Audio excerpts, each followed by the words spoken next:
নগাঁও জিলাৰ ৰন্থলীৰ দুগদুগী পূজাথলীত জুবিন গাৰ্গৰ আদ্যশ্ৰাদ্ধ নাম প্ৰসংগৰে মুখৰিত পূজা মণ্ডপ। পূজাৰ থলীৰ পৰা জুবিন গাৰ্গৰ মৃত্যুৰ ন্যায় বিচাৰিলে সকলোৱে। আজি মহাসপ্তমী। সাম্প্ৰতিক পৰিস্থিতিৰ পৰিপ্ৰেক্ষিতত নগাঁও জিলাৰ প্ৰতিখন পূজা সমিতিয়ে বাতিল কৰিছে সাংস্কৃতিক অনুষ্ঠান। সাংস্কৃতিক তথা মনোৰঞ্জনমূলক কাৰ্যসূচীৰ বিপৰীতে প্ৰতিখন মণ্ডপত আয়োজন কৰিছে পাণৰ শিল্পী জুবিন গাৰ্গৰ শ্ৰদ্ধাঞ্জলি আৰু আদ্যশ্ৰাদ্ধ। জুবিন গাৰ্গৰ প্ৰতিমূৰ্তি নিৰ্মাণ কৰি সেই স্থানত নাম প্ৰসংগৰে মুখৰিত কৰি তোলে ভকত বৈষ্ণৱে।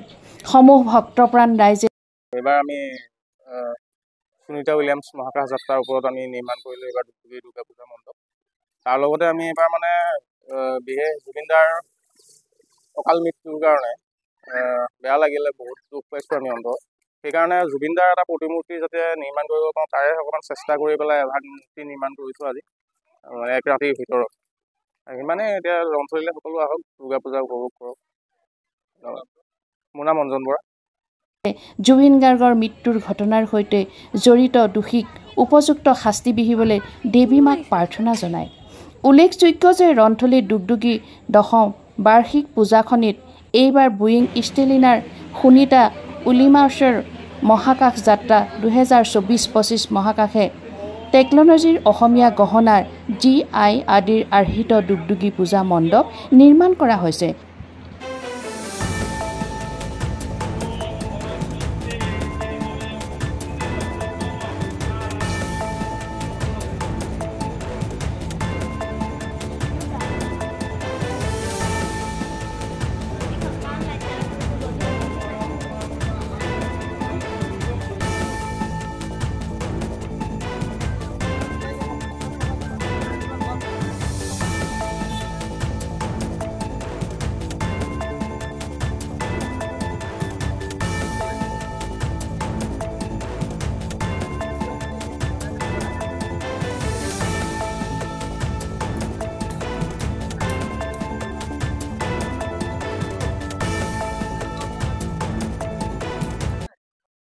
সকলো আচলতে সমগ্ৰ অসম সমগ্ৰ ভাৰতবৰ্ষ আচলতে শোকাতুৰ হৈ আছে। তাৰ মাজতে দুৰ্গা পূজা ভাগ আমি অনুষ্ঠিত কৰিছোঁ আৰু তাৰ পোনপ্ৰথমে আমি তেখেতৰ শ্ৰদ্ধাঞ্জলি অনুষ্ঠান পাতিলোঁ আৰু বিভিন্ন ধৰণৰ জুবিন গাৰ্গৰ লগত সংগতি ৰাখি দিহানামৰ পৰা আদি কৰি জুবিন গাৰ্গৰ গীতৰ সকলোবোৰ আচলতে আমি জুবিন গাৰ্গক লৈ এইবাৰ সমগ্ৰ থিমটো বুলি নহয় আচলতে তেখেতকে আমি কৰিছোঁ।